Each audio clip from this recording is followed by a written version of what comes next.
Hello everyone, I'm Ankit and you're watching StudyIQ IAS English. In our today's video, we'll try to understand how the princely state of Sikkim became a part of India in 1975. And the reason why we have picked up this particular topic for our today's discussion is because recently Prime Minister of India, Mr. Narendra Modi, visited Sikkim, and the reason for this visit was to attend the closing ceremony of the state's 50-year celebration. The state of Sikkim was celebrating 50 years of accession into India back in 1975, which is celebrated every year in May 16th, and Prime Minister went to attend this closing ceremony, which began last year in May. So the purpose of our today's discussion is to let you know what were the turns of history that ultimately resulted into the fact that Sikkim became a part of India. So what was the history behind India-Sikkim relation before it became, and how the situation changed post India's independence in 1947 that ultimately culminated into 1975 when Sikkim became a part of India through a constitutional amendment act. So everything we are going to find out in our today's discussion. And the notes which I will be using today, these are very important from your exams perspective, and therefore you can go to a Telegram channel called as ATS Live and download them. While you're downloading the notes, please do not forget to subscribe to the channel also. Okay, so let us start by understanding how the Kingdom of Sikkim was formed. The Kingdom of Sikkim, it was formed back in 1642 when three Tibetan lamas, they consecrated Funsong Namgyal as the ruler or Chogyal of Sikkim, right? So he was the first ruler of Sikkim, and hence the Namgyal dynasty was set up, and this Namgyal dynasty continued to rule over the state of Sikkim, which was also the Kingdom of Sikkim, for 333 years up till 1975. So a Chogyal dynasty was introduced, the Namgyal dynasty, which ruled over Sikkim for more than 333 years, right? Now, at this time, India was also witnessing many twists and turns in the history since India became subjected to the British colonial rule. And you need to understand what is the geography of Sikkim. Sikkim was a country which was located between two big countries across the Himalayas. That was on the north, it was bordering China, and towards the south, it was bordering India. But on the other hand, the Kingdom of Sikkim also fought for its own territory with other neighboring Himalayan kingdoms, that is Nepal and Bhutan. And India's semi-formal relationship with Sikkim actually began when India at that time was under British colonial rule. Now, British Empire, it influenced Sikkim in multidimensional ways. It influenced Sikkim in its diplomacy, it influenced Sikkim in its modernization, and for a brief period of time, there was also conflict between British India as well as Sikkim. Now, for the first time, the recognition of the Sikkim's geopolitical importance was given by Warren Hastings, who was also the first Governor General of India, and he recognized this importance back in 1774. And as a result, going forward, the British India's or British colonial regime's policy towards Sikkim acted, or they treated Sikkim as a buffer state between the British India. On one hand, it would be between British India and Nepal, and on another hand, it would be between the British India as well as China. So British treated Sikkim as a buffer state during its colonial rule. Now, this ultimately realized into various parts on how the British Empire used to interfere in Sikkim's internal matters. Now, for the first time, it was Samuel Turner who was sent to negotiate the trade relations between British India and the Kingdom of Sikkim. And this Turner's mission turned to be a very turning point in the history.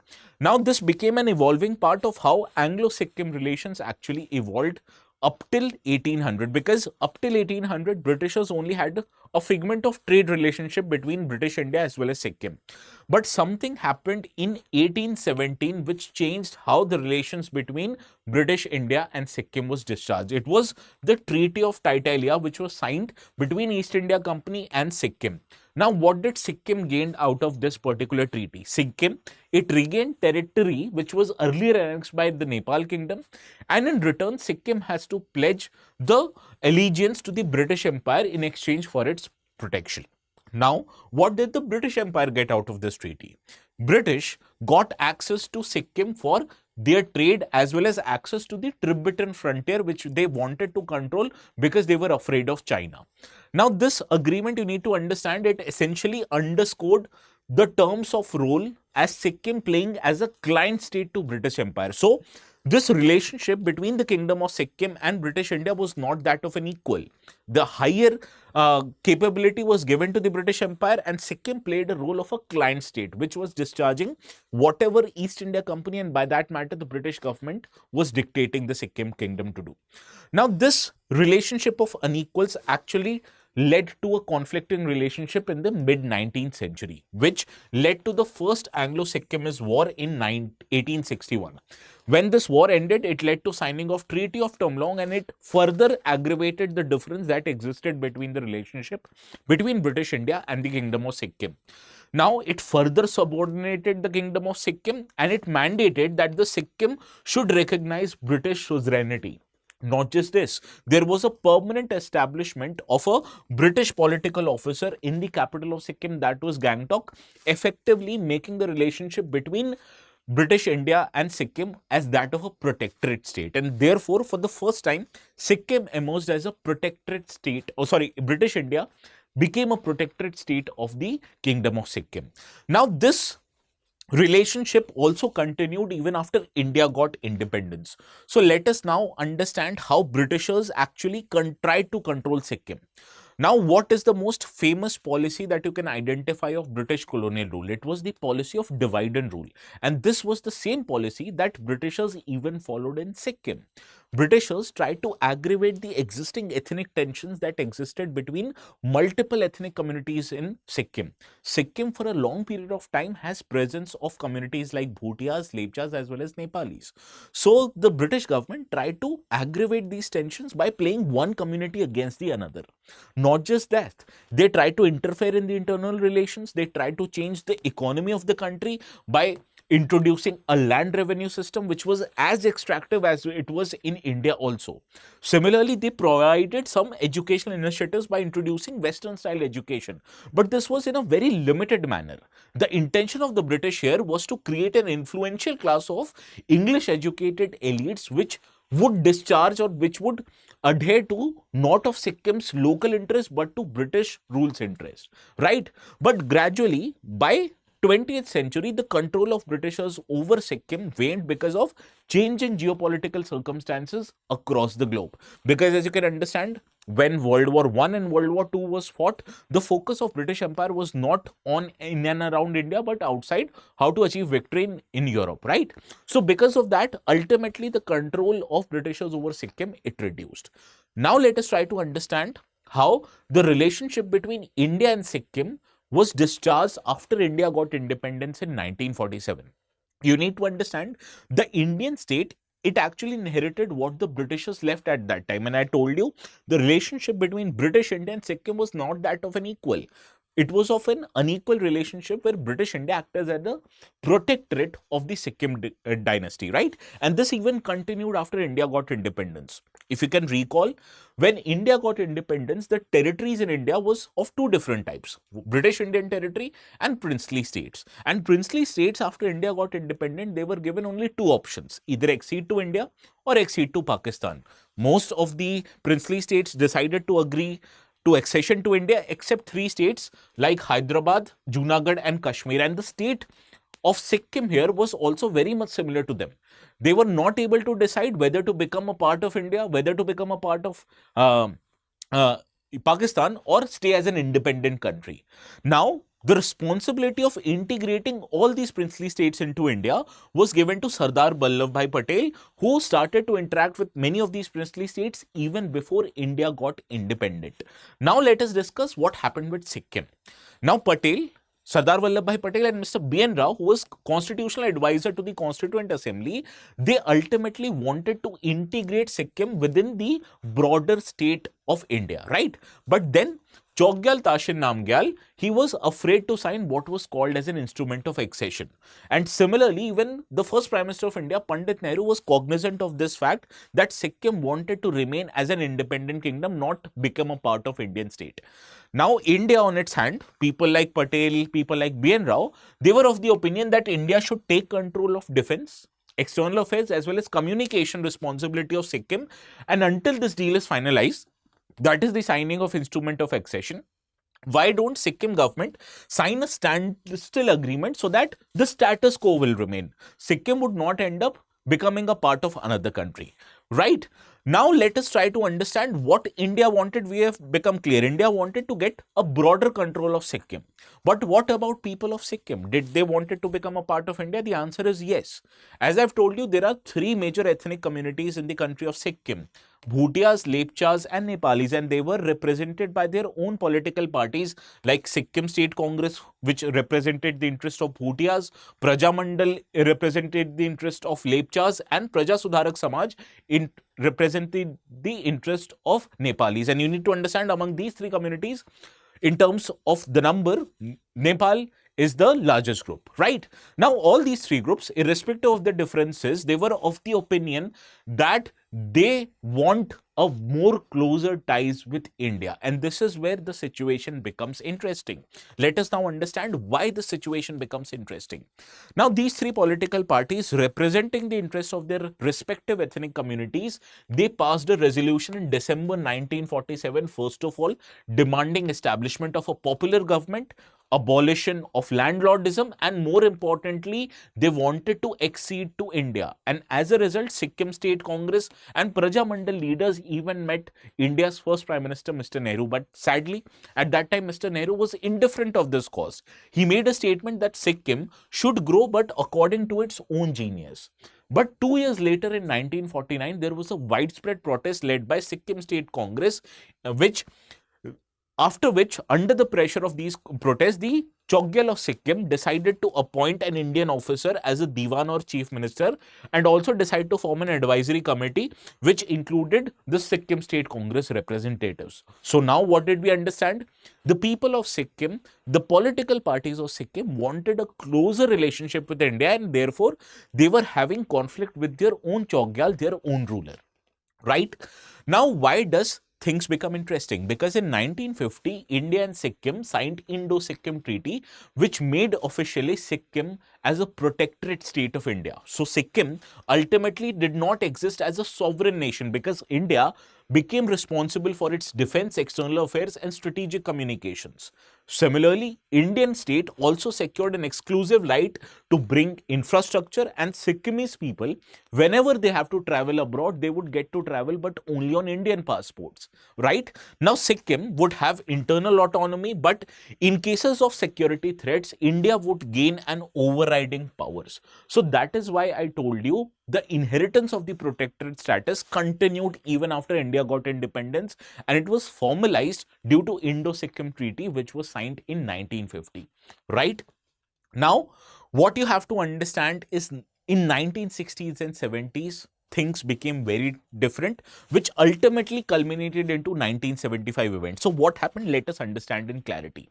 First of all, a split happened in Sikkim State Congress, and it led to emergence of a new political party called as Sikkim National Congress, which ultimately played a very important role in Sikkim's accession into India. And also, a political development happened in both of these countries. There was a change of leadership. Unfortunately, in the first few years of 1960s, in the gap of 2 years only, India lost two important prime ministers.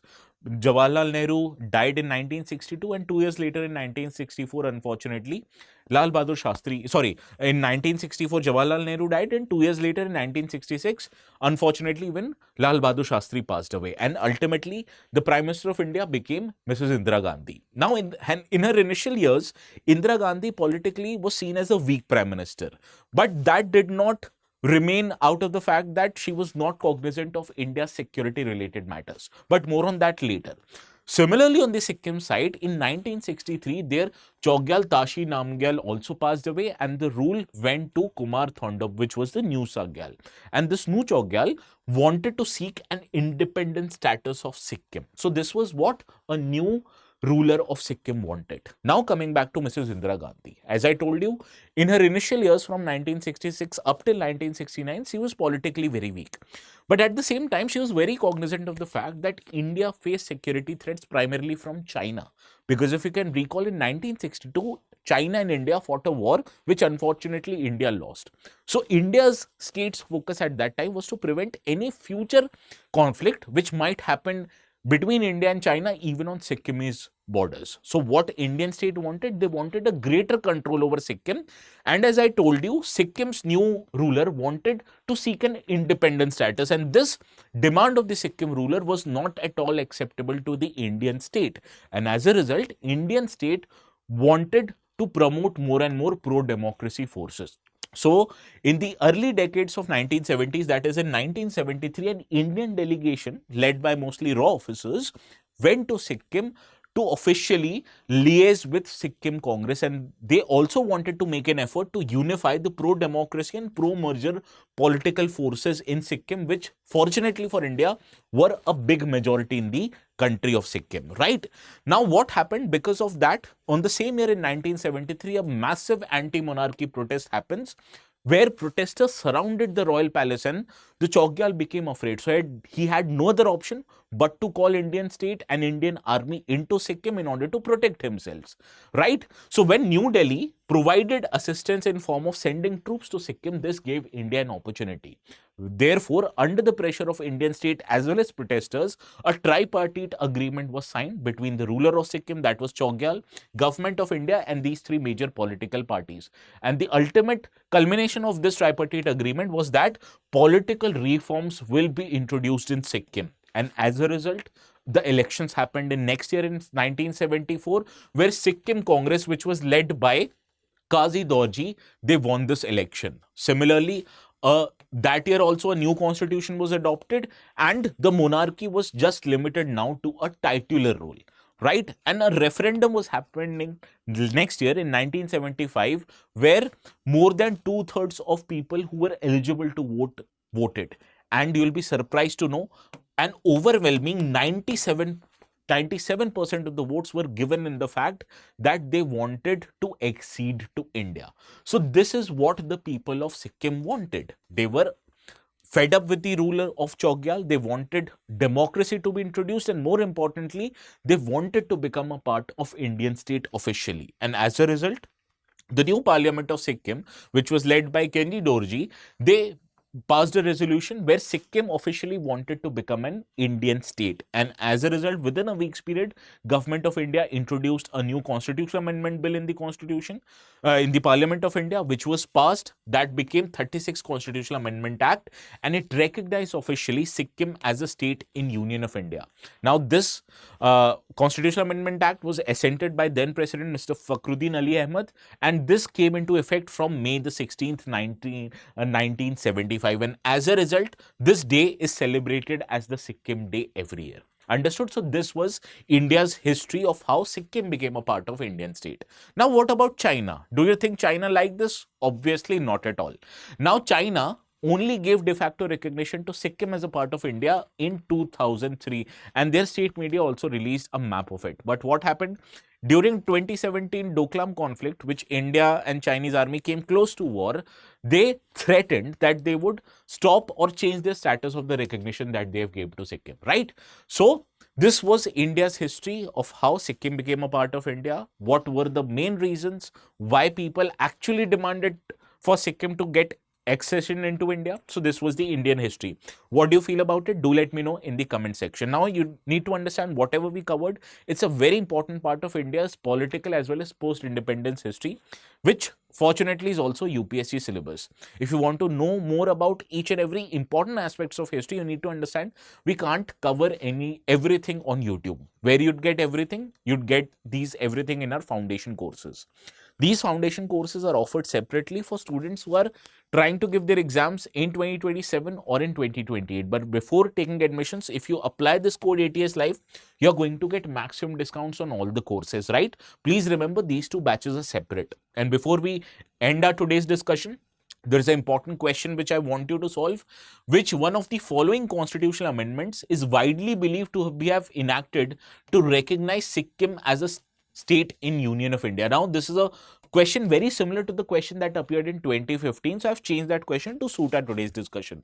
Do let me know the correct answer of this question in the comment section. And if you're waiting to download the notes, you'll get it in the Telegram channel called as ATS Live. So this is all from my side for today. We'll see each other again tomorrow. Please have a very good night.